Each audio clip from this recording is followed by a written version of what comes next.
My name's Rachel.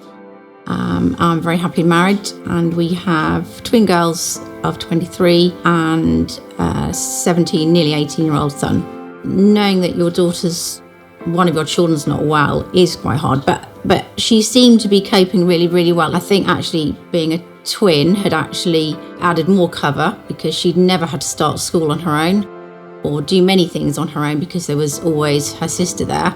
It became difficult, so we would go somewhere as a family and she would say, I can't do this, I need to get out of here. Journeys back home, we come from Suffolk and we'd been going back there the whole of her life, yet she would stop, she would find tunnels difficult. She then found she couldn't go on aeroplanes, and then it progressed so she couldn't go on trains, any form of public transport. She was fine in the car, and she was fine with us. Her head of year at school was really good. Some members of staff were really, really supportive and others weren't. We paid for her to have some counselling. We paid for her to have some cognitive behaviour therapy, and that was all quite positive, and she seems to be coping really well. So she done her A-levels and again done really, really well at her A-levels.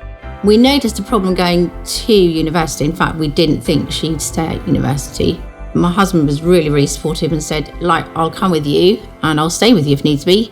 She stayed, and for a couple of years, she seemed to be really settled and really enjoying her course and coping really, really well. She met her boyfriend up there and he was really supportive of her, and she was going on buses again. She didn't keep coming home.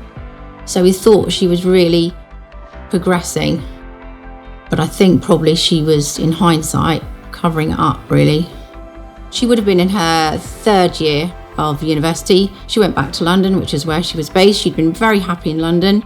I would say she had a nervous breakdown, really. It came about because she was coming home on some transport. She was on her own.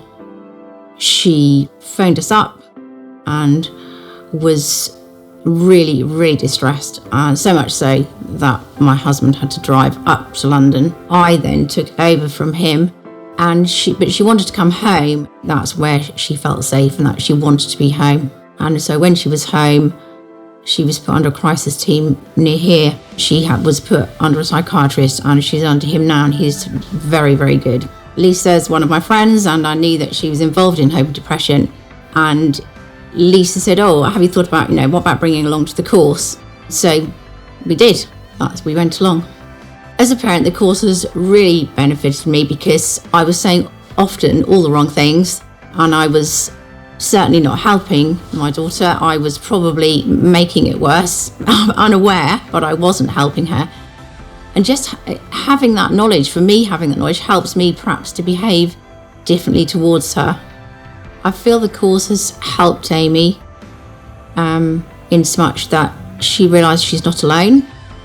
And also on the course, it helps you to understand exactly there's physical things that are happening to your brain when you suffer from depression or anxiety. And I think having that knowledge is quite empowering for her.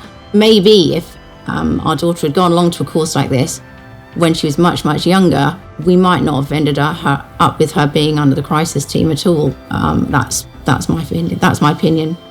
If I knew somebody that was supporting somebody who had a mental health problem, I would say go along to the Hope and Depression course and ask the person they're helping. But if they aren't prepared to go on your own. It's invaluable.